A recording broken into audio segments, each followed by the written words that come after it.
నమస్తే, welcome to Janagama news. Bulletin లో ముందుగా హెడ్లైన్స్. పల్నాడు జిల్లా ఎల్లమందలో లబ్ధిదారులకు పింఛన్లు పంపిణీ చేసిన ముఖ్యమంత్రి. లబ్ధిదారుని ఇంట్లో స్వయంగా కాఫీ కాచిన చంద్రబాబు. ప్రజా వ్యతిరేక పాలనపై వైఎస్ఆర్సీపీ పోరాటం చేస్తోంది. మాజీ మంత్రి గుడివాడ అమర్నాథ్.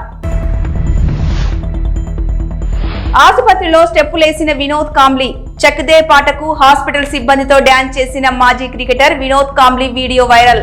పల్నాడు జిల్లా యలమందలో పింఛన్ లబ్ధిదారు ఏడుకొండలు ఇంటికెళ్లిన సీఎం చంద్రబాబు దీపం పథకం గురించి ఆరా తీసి ఏడుకొండలు ఇంట్లో స్వయంగా కాఫీ తయారు చేసి కుటుంబ సభ్యులకు అందించారు చంద్రబాబు.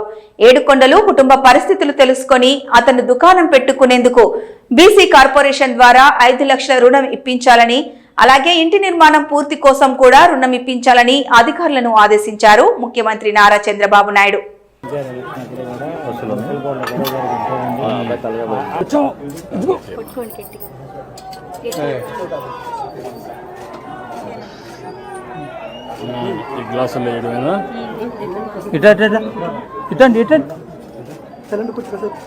కాసేపు తాజు ఇట్టొస్తాడా తాత ఇట్టొస్తావు ఇక్కడ బాగుందమ్మా, ఆగమవుతుంది రా దగ్గర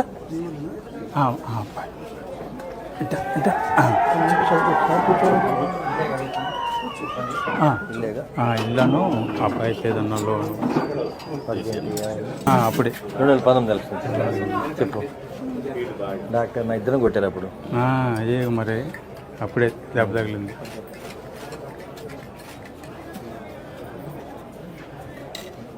పిల్లలకు కూడా కాఫీ నేర్పించారా? ఇంకా లేదు కదా, వాళ్ళేనా కాఫీ నేర్పించలా?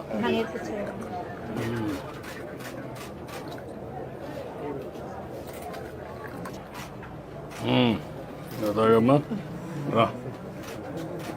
మీ నాన్న ఎక్కడ పక్కన కూర్చుని రమ్మ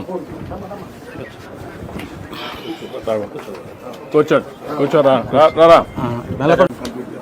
ఇప్పుడు నేను ఒక పని చేయండి, మనకు ఎంత ఇస్తారు ఇంటికి? 2.5 lakhs వస్తుంది. ఇమీడియట్ చేసి నువ్వు పని చేయి, ఒక 2,50,000 వాళ్ళు ఇస్తారు, పార్టీ ఒక 2,50,000 ఇస్తాం, ఊర్లో కావాలంటే ఇది చేసుకుంటాం, నీట్గా ఇల్లు కట్టేసుకుంటాం. 5 లక్షలతో అయిపోతుంది కదా. ఏదైనా ఎక్కువ పడి చెప్పండి, అది కూడా ఇస్తాం. కాల్ నువ్వు చెప్పించి కట్టేయమంటాను. ఒక 6 నెలల్లో ఇల్లు కట్టేసుకోండి. మొన్న రీసెంట్ యాక్సిడెంట్ జరిగి ఇంతకుముందు కరెంట్ పోల్స్కి లైట్లో చేసుకుంటున్నాను. ఊళ్ళో చిన్న చిన్న రిపేర్ చేస్తా ఉపాధి పొందుతున్నాయి. మనం యాక్సిడెంట్ జరిగినాక పోల్స్ ఎక్కడ కుదరక కుర్రోలు పెట్టి చేసుకోవాలి. కుర్రోలు పెట్టి నాకేం రావట్లా. నాకు ఇల్లు కరెంట్ తెలుసు కాబట్టి ఏదైనా సొంతంగా ఒక షాప్ పెట్టుకున్నాను. షాప్ పెట్టిస్తావు, అది కూడా ఇచ్చేసేయండి. నువ్వేంటి కమ్యూనిటీ ఏంటి? రజిక. ఓకే, 5 lakhs లోన్ ఇస్తారు sir. 2.5 lakhs subsidy. 2.5 lakhs subsidy, 2.5 lakhs loan, 5 లక్షల రూపాయలు. 5 లక్షలు సరిపోతుంది, చేసుకోగలుగుతావా? అదే 5 లక్షలతో అక్కడి నుంచే స్టార్ట్ చేయకు. మరి ఏం చేయద్దు, ఇమ్మీడియట్గా ఇస్తారు, అది ఇస్తారు, ఇల్లు కట్టిస్తారు. ఈ 2 చేసుకో, తర్వాత మాట్లాడు. నీకు పెన్షన్ వస్తుందా? పెన్షన్ వస్తుంది.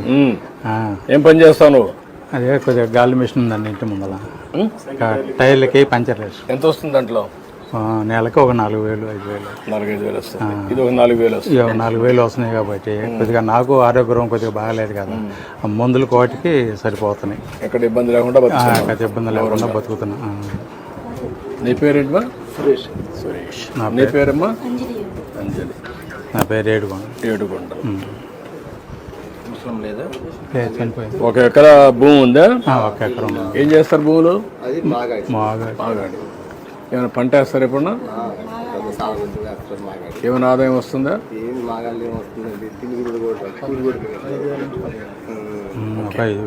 నేను పని చేస్తాను, మీకు ఇమ్మీడియట్గా ఇల్లు కట్టేయమంటాం, నీకు ఆ లోన్ ఇప్పిస్తాం, పిల్లలు బాగా చదివించండి. Okay, thank you.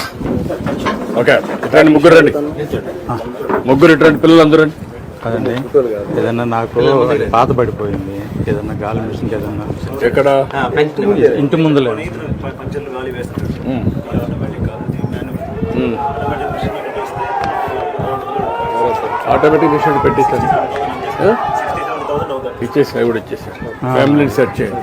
ఏదండి పేరు చెప్పుకొని రండి. పక్కన బతుకుతా రమ్మ, అట్లా.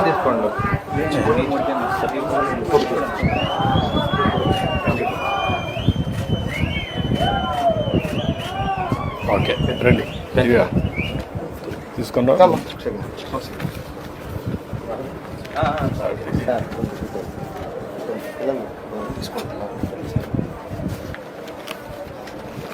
సార్ కొన్ని ఫోటో సార్ పిల్లలు వస్తే తీసుకుందా? రా అడ్డాడు కరెక్ట్గా ఇస్తున్నారా?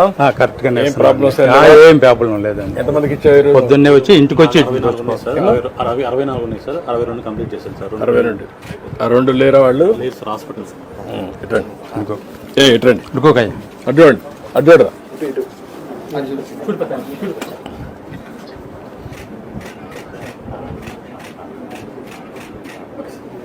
దేవుడి గుడిలోని హుండీలో కూడా డబ్బులు వెయ్యలేని స్థితికి వచ్చారు ప్రజలని, ప్రజల ఆర్థిక శక్తి క్షీణించిపోయిందని, మరి నారా చంద్రబాబు నాయుడు తెచ్చిన 1,00,000 కోట్ల అప్పు అంతా ప్రజలకు చేరక పథకాలు అమలు కాక ఏమైపోయినట్టు, విశాఖలో స్టీల్ ప్లాంట్ ఉద్యోగులకు జీతాలు ఇవ్వడం లేదని కూడా అక్కడి ఎంపీకి తెలియదట అని విమర్శించారు గుడివాడ అమర్నాథ్. వైఎస్ జగన్ నిర్దేశకత్వంలో ప్రజా వ్యతిరేక పాలనపై వైఎస్ఆర్సీపీ పోరాటం చేస్తోందని తెలిపారు. విశాఖపట్నం జిల్లా వైఎస్ఆర్సీపీ అధ్యక్షులు గుడివాడ అమర్నాథ్. ఇటీవల అనారోగ్యంతో ఆసుపత్రిలో చేరిన మాజీ క్రికెటర్ వినోద్ కాంబ్లీ కొద్దిగా కోలుకుంటున్నారు. ప్రస్తుతం తానేలో ఓ ఆసుపత్రిలో కోలుకుంటున్న వినోద్ కాంబ్లీ తాజాగా ఆసుపత్రి సిబ్బందితో కలిసి చక్ దే ఇండియా పాటకు స్టెప్పులేశారు వినోద్ కాంబ్లీ.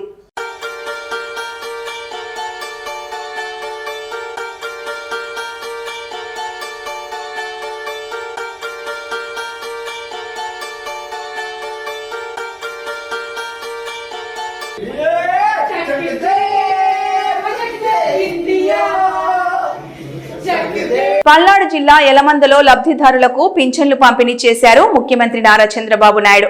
లబ్ధిదారు శారమ్మ ఇంటికి వెళ్లి పింఛన్ నగదును అందజేసి ఆమె కుటుంబం కష్టాలు అడిగి తెలుసుకున్నారు సీఎం.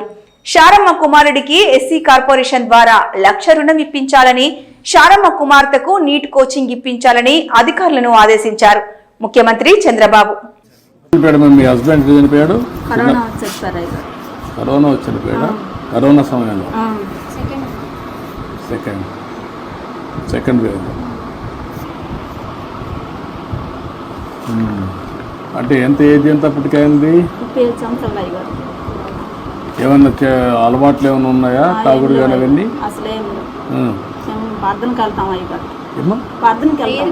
ప్రేయర్కి వెళ్తా. మాకు అసలు అలవాట్లు ఏం లేవు.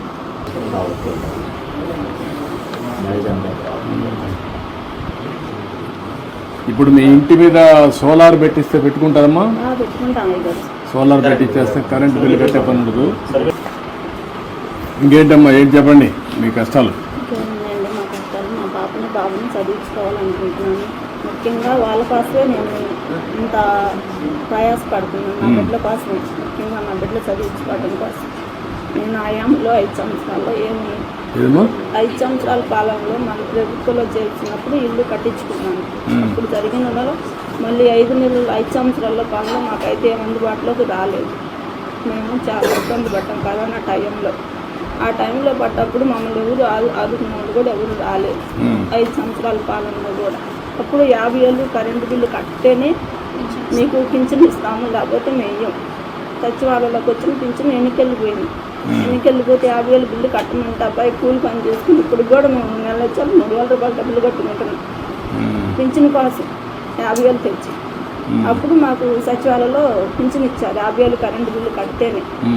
ఆ 50,000 కట్టుకుని ఇప్పుడు నేను అప్పుడు 2,750 రూపాయలు పింఛన్ తీసుకుంటున్నాను. ఇప్పుడు 4,000 వచ్చి నాకు అయ్యగారు నా బిడ్డని 4,000 రూపాయలు పెట్టి నా బిడ్డ నేను పోషించుకొని చదివించుకుంటున్నాను. అబ్బాయి తెచ్చిన 200 జీవిత ప్రకారం మేము ఇంట్లో మా ఆయుధ ప్రకారం వాడుకున్న ఎట్నా సార్ పాపని చదివించుకునే సామతికి మేము ఇప్పుడు నువ్వు ఇచ్చిన డబ్బులు పెట్టి మేము వాడుకున్నాం. బాగా చదివించాం మా పాపని, మంచి భవిష్యత్తు ఉంటుంది. డాక్టర్ అవుతావా? నమ్మకమేనా? నువ్వు కూడా టైం ఉన్నప్పుడు చదువుకోకూడదు, పార్ట్ టైం. నువ్వు ఇంటర్మీడియట్ ఏం చేసావు అప్పుడు?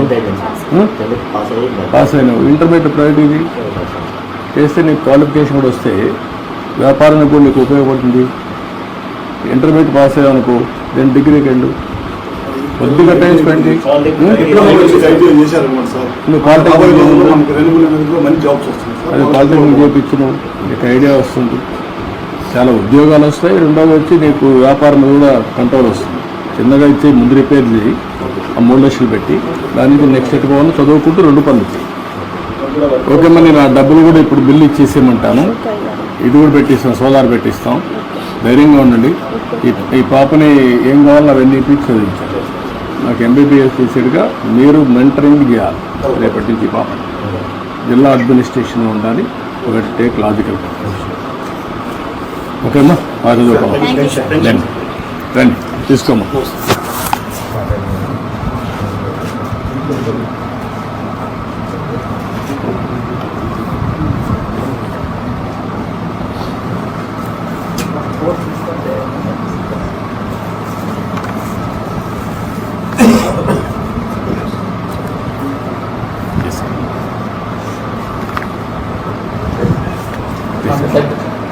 రామ్ అటు ఇట్లా లేమ్మా.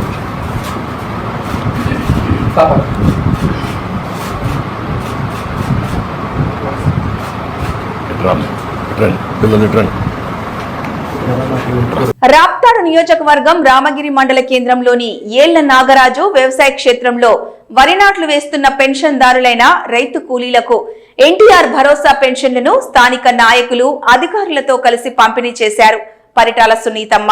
అనంతరం అదే వ్యవసాయ పొలంలోకి దిగి వరి నాట్లు వేశారు ఆమె. ఎన్టీఆర్ భరోసా పెన్షన్లను ఒకరోజు ముందుగా ఈ రోజు జీవీఎంసీ 98వ ward Simhachalam SC colony Anandapuram మండలం గిడిజాల ముచ్చర్లలో పెన్షనర్లకు గంట శ్రీనివాసరావు అందించారు. ఆర్థిక ఇబ్బందులున్న రాష్ట్రంలో సంక్షేమ కార్యక్రమాల సహా అభివృద్ధిని కూడా సమన్వయం చేసుకుంటూ కూటమి ప్రభుత్వం ముందుకెళ్తోందని చెప్పారు గంటా శ్రీనివాస్.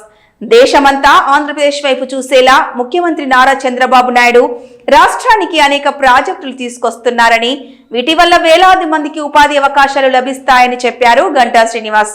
పవన్ కళ్యాణ్ మాకు 11 వస్తే నీకు 1 సీట్ వచ్చింది, అది గుర్తు పెట్టుకో అంటూ హెచ్చరించారు మాజీ ఎమ్మెల్యే రాచమల్లు శివప్రసాద్ రెడ్డి అన్నారు. అహంకారంగా మాట్లాడకు, నీవెంత నీ బతికెంత, నీవా మా జగన్ గురించి మాట్లాడేది, కడపకు వచ్చి గొడవలు పెట్టాలని చూస్తే ఊరుకునేది లేదు. రాయలసీమ ప్రజలను రౌడీల్లాగా చూపించడానికి ఇక్కడికి వచ్చి ఓవర్ యాక్షన్ చేశాడు పవన్ కళ్యాణ్ అని విమర్శించారు. మా పార్టీ ఎప్పుడు గవర్నమెంట్ ఉద్యోగులకు విలువ ఇస్తుంది, ఇక్కడ ఏం జరిగిందో తెలుసుకోకుండా ఊసుకో అని వచ్చి బిల్డప్స్ ఇస్తున్నామన్నారు రాచమల్లు. సహకరిస్తారు కలెక్టర్లకు గాని, ఆర్డీఓలకు గాని, ఎంఆర్ఓలకు గాని. ఇక్కడ దొరికినంత గౌరవం ప్రభుత్వ ఉద్యోగస్తులకు మరే జిల్లాలో దొరకదు. మర్యాద, ప్రేమ, అతిథులను గౌరవించే తత్వం మాకా మీరు నేర్పించేది? ఈ ప్రాంత బిడ్డలకా మీరు చదువు చెప్పేది? కానీ మీరు మాట్లాడే మాటలు ఎట్టున్నాయంటే మేము రాక్షసులు అయినట్టు. అసలుగా మేము ఉద్యోగస్తులు రాసి రంపాన పెట్టినట్టు, సంపుతానట్టు, కొట్టానట్టు, అవమానం చేస్తానట్టు. ఆయన ఇక్కడ క్యాంప్ ఆఫీస్ పెట్టి కంట్రోల్ చేస్తాడంట మమ్మల్ని. ఏం కంట్రోల్ చేయడానికి నువ్వేమైనా హెడ్ మాస్టర్వా, మేమేమైనా స్కూల్ పిల్లలమా నువ్వు కంట్రోల్ చేయడానికి? ఏ మీద పరీక్ష ఫెయిల్ అయినామని మమ్మల్ని కంట్రోల్ చేస్తావు నువ్వు? ఏమి దారి తప్పిపోయినామని కంట్రోల్ చేస్తావు మమ్మల్ని నువ్వు? క్యాంప్ ఆఫీస్ పెట్టాడంట. దేనికయ్యా క్యాంప్ ఆఫీసులు పెట్టేది పవన్ కళ్యాణ్ గారు? ఇక్కడ ఉక్కు ఫ్యాక్టరీ పెట్టేదానికి క్యాంప్ ఆఫీసు పెట్టు. కొప్పర్తి నుంచి మా పరిశ్రమను తరలించకుండా పోయేదాని కోసం క్యాంప్ ఆఫీస్ పెట్టు. మా రైతులకు మేలు చేసేదానికోసం క్యాంప్ ఆఫీస్ పెట్టు. నీ సంక్షేమ పథకాలను సక్రమంగా అమలు పరచడానికి క్యాంప్ ఆఫీస్ పెట్టు. మా పిల్లలకు ఉద్యోగ అవకాశాలు కల్పించేదానికి ఇక్కడ క్యాంప్ ఆఫీస్ పెట్టి ఎన్ని పరిశ్రమలు చేస్తావో తీసుకురా. దీనికి క్యాంప్ ఆఫీస్ పెట్టాడు డిప్యూటీ సీఎం అంటే ఈ జిల్లా వాసులు కూడా, ఈ రాయలసీమ బిడ్డలు కూడా స్వాగతిస్తారు. మా తోలొల్చనీకా? ఏం మేకపోతులు మా తోలొల్చనీకి? నువ్వు ఏం గొర్రెలమా తోలొల్చనీకి? పశువులమా తోలొల్చడానికి? మా సొక్కబట్టి గుంజకపోవడానికి, మమ్మల్ని జైళ్ళలో పెట్టడానికి? మాకు మంచి చేసేదానికి క్యాంప్ ఆఫీసు పెడితే స్వాగతిస్తాం. మమ్మల్ని అవమానపరచడానికి బజార్ నెంబర్ మమ్మల్ని ఈడ్చుకపోతామంటే చూస్తూ ఊరుకునేటోళ్ళం కాదు. నువ్వు మాతో యుద్ధం చేయాలంటే నీకు ప్రభుత్వం ఉండాలా. కానీ ఈ ప్రాంతంలో ఉండే వాళ్ళు యుద్ధం చేయాలంటే ప్రభుత్వం అవసరం లేదు. మాకు అవమానం జరిగితే చాలు, మా స్వాభిమానం దెబ్బతింటే చాలు, యుద్ధం చేసే మనస్తత్వం మాది. మా యుద్ధాలన్నీ కూడా స్వాభిమానం కోసమే, వ్యక్తిత్వం కోసమే, గౌరవం కోసమే. మేము ప్రభుత్వంలో ఉండినా లేకపోయినా రాయలసీమ బిడ్డలు స్వాభిమానం కోసం యుద్ధం చేస్తారు. మీరు యుద్ధం చేయాలంటే ప్రభుత్వం కావాలా, మేము యుద్ధం చేయాలంటే మాకు అవమానం జరిగితే చాలు. కేవలం ఒక సామాజిక వర్గాన్ని అవమానపరచాలని ఏ కులానికి ఆ కులానికి విభజన చేసుకున్నారు. కమ్మోళ్ళు కమ్మోళ్ళ సైడు, కాపులు కాపుల సైడ్ అని, రెడ్డి గారు అంటే జగన్ అని. కానీ మా జగన్కు ఆ తెలివితేట లేక రెడ్డి గారిని, కమ్మోలను, కాపోలను, ఎస్సీలను, ఎస్టీలను, మైనారిటీలు, బీసీలను అందరినీ సమానంగా ప్రేమించినాడు. ప్రత్యేకించి రెడ్డి గారిని సపరేట్గా చూడక, సపరేట్గా ప్రేమించక ఆ రెడ్డి కులస్తులు కూడా జగన్మోహన్ రెడ్డికి దూరమైనారు. 2014లో 2019లో వేసినంత మంది రెడ్డి గారు 2024లో వేయలే. కారణం, మమ్మల్ని ప్రత్యేకంగా జగన్మోహన్ రెడ్డి ప్రేమించలేదు, మమ్మల్ని ప్రత్యేకంగా చూడలేదు. అదే రెడ్డి గారి మీద ఈ కూటమి ప్రభుత్వానికి జగన్మోహన్ రెడ్డి గారి అభిమానస్తులు అని చెప్పి రెడ్డి గారి మీద ప్రత్యేకమైనటువంటి ద్వేషాన్ని పెట్టుకున్నారు. కడప జిల్లా ప్రజలపైన పెట్టుకున్నారు. మాటకొస్తే 11 సీట్లు వచ్చినా ఇంకా సిగ్గు రాలే అంటున్నారు పవన్ కళ్యాణ్. ఇప్పుడు చాలాసార్లు మాట్లాడినాడు ఆయన. నేను స్పష్టంగా చెప్తా ఉన్నా పవన్ కళ్యాణ్ గారికి, అయ్యా ప్రశ్నించే పార్టీ పవన్ కళ్యాణ్ గారు, మాకు 11 సీట్లు వచ్చినాయి, మా అహంకారంగా తగ్గలేదు అంటున్నావు. నీకు ఒక్కటే వచ్చింది అది సీట్ అయ్యా, నీకు ఒక్కటే వచ్చింది స్వామి. మాకు 11 వస్తే నీకు ఒక్కటే. నీ బాబుకు, మీ చంద్రబాబుకు 24 వచ్చినది. మాకు 11 వచ్చే మీ బాబుకి 24 వచ్చినాయి, నీకైతే ఒకటే వచ్చింది. ఒకటి వచ్చిన నీవు ఈరోజు ప్రభుత్వంలో లేవా? 24 వచ్చిన చంద్రబాబు నాయుడు ఈరోజు ప్రభుత్వంలో లేడా? 11 సీట్లు వచ్చిన జగన్మోహన్ రెడ్డి 130, 140 సీట్లతో మళ్ళీ ప్రభుత్వంలోకి రాడా? ఈరోజు అహంకారంగా నువ్వు మాట్లాడితే నీ నోటికి బీగం ఆ రోజు వెయ్యరా? నువ్వు ఏ రోజైతే చెప్పు తీసుకొని వైఎస్ఆర్ కాంగ్రెస్ పార్టీ వాళ్ళను చెప్పుతో కొడతానని చెప్పి బహిరంగంగా చెప్పు చూపించినావో ఆ రోజే జగన్మోహన్ రెడ్డి నీ నోటికి బీగ వేసిట్టే ఇంత దూరం మాట్లాడేవాని కాదు. నువ్వు జగన్మోహన్ రెడ్డి గారు మంచోడై నువ్వు చెప్పుతో కొడతా వైఎస్ఆర్ కాంగ్రెస్ పార్టీ ఎమ్మెల్యేలని చెప్పి బహిరంగంగా మాట్లాడినప్పుడు కూడా నిన్ను శిక్షించకుండా పోవడం వల్లనే నీ నోటికి ఎంత మాటలు వస్తున్నాయి. ఎంత అహంకారం అంటే అంత అహంకారంగా ప్రవర్తిస్తా ఉన్నావు. దేశంలోనే మొట్టమొదటిసారిగా కన్యాకుమారిలో అద్దాల వంతెన నిర్మించారు. ఈ ఫైబర్ గ్లాస్ వంతెనను సీఎం ఎంకే స్టాలిన్ ప్రారంభించారు. వివేకానంద మండపం, తిరువల్లువర్ విగ్రహాన్ని కలిపేలా దేశంలోనే మొదటిసారి సముద్రం మధ్యన గాజు వంతెనను తమిళనాడు ప్రభుత్వం 37 కోట్లతో నిర్మించింది. దీని పొడవు 77 మీటర్లు, వెడల్పు 10 మీటర్లు.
పిఎస్ఎల్వి C60 రాకెట్ ప్రయోగం విజయవంతమైంది. నిర్దేశిత కక్షలోకి ఉపగ్రహాలను ప్రవేశపెట్టింది రాకెట్. ఈ ప్రయోగం విజయవంతంతో స్పేస్ డాకింగ్ టెక్నాలజీని సాధించిన 4వ దేశంగా భారత్ నిలిచింది. భవిష్యత్తులో మరిన్ని కీలక ప్రయోగాలకు పిఎస్ఎల్వి C60 రాకెట్ ప్రయోగం నాంది పలికినట్లయింది. అంతరిక్షంలో స్పేస్ స్టేషన్ ఏర్పాటుతో పాటు ఇతర ప్రయోగాలకు మార్గదర్శనం చేయనున్నది. న్యూ ఇయర్ వేడుకల సందర్భంగా వేములవాడ సబ్ డివిజన్ పరిధిలో అదనపు బలగాలతో పటిష్ట బందోబస్తు ఏర్పాటు చేశామని వేములవాడ ఏఎస్పీ శేషాద్రి రెడ్డి అన్నారు. రాజన్న సిరిసిల్ల జిల్లా కేంద్రంలోని ఏఎస్పీ కార్యాలయంలో నిర్వహించిన మీడియా సమావేశంలో వారు మాట్లాడారు. Drunk and drive, minor driving, drugs, గంజాయి వంటి అంశాలను ఉపేక్షించేదే లేదని హెచ్చరించారు. సమస్యాత్మక ప్రాంతాలలో ఇప్పటికే పికెటింగ్ ఏర్పాటు చేశామని తెలిపారు. ఆల్రెడీ ఒకవైపు మనకి స్టేట్ మోర్నింగ్ వీక్ అన్నమాట. ఇది మాజీ ప్రధాని గారి ఆయన చనిపోవడంతో, సో దాంతో అది ఒకటి. అండ్ ఇక్కడ 31st మెయిన్ థింగ్ ఏంటంటే ఎన్ఫోర్స్మెంట్. 31st నైట్ మనకు తెలుసు జనవరి సెలబ్రేషన్స్ జరుగుతాయి. సో దాంట్లో భాగంగా మనం ఏమేమి చేస్తున్నాం, ప్రజల ఎట్లాంటి విషయాలలో అప్రమత్తంగా ఉంచాలనే దానికోసం ఇది ఇక్కడ చెప్పడం జరుగుతుంది. So first thing, drunk and drive. తాగి నడిపితే కఠినంగా చర్యలు ఉంటాయి. ఆల్రెడీ చూస్తున్నారు మేము. వేములవాడ పోలీస్ మనకు ఆల్రెడీ ఒక మైనర్ డ్రైవింగ్ వాళ్ళు తీసుకుంటే ఎట్లా సెక్షన్ పెట్టి వాళ్ళ పేరెంట్స్ని రిమాండ్కి తరలించడం జరిగింది. So please be careful. అక్కడెక్కడ కూడా కొంచెం కూడా ఉపేక్షించేది ఉండదు. Minor driving and drunk and driving both, రెండు కూడా. డ్రంక్ అండ్ డ్రైవింగ్ కూడా ఈ మధ్య జైలు శిక్ష చేస్తున్నారు. So please be careful. పుట్టిన తప్పించుకుంటా అంటే రాదు. ఈ రెండు మెయిన్ థింగ్. అది కాకుండా ఇంపార్టెంట్ జంక్షన్స్లో పికెట్స్ పెట్టేసి చెక్ పోస్ట్ ఉంటాయి. సో ఎట్లా కూడా ఎలాంటి ఏది చేసినా కూడా తప్పించుకోవడానికి ఉండదు. Please be careful. అది కాకుండా రోడ్ల మీద కేక్ కటింగ్స్ ఇట్లాంటివి నాట్ అలౌడ్. ఇంట్లో చేసుకోండి, హ్యాపీగా చేసుకోండి. Fire crackers are also not allowed. అది ఎట్లాంటి పరిస్థితులు అవి కూడా వాడకూడదు. నెక్స్ట్ థింగ్ వచ్చేసి ఇంకా నేరస్తులు సర్వేలెన్స్ అనేది ఇంకా టైట్గా పెట్టినాము. 31st నైట్ నేపథ్యంలో జనరలీ క్రైమ్ చేసేవాళ్ళు అండ్ కొన్ని ట్రబుల్ ఏరియాస్. ఇవి ఈ బులెటిన్ అప్డేట్స్.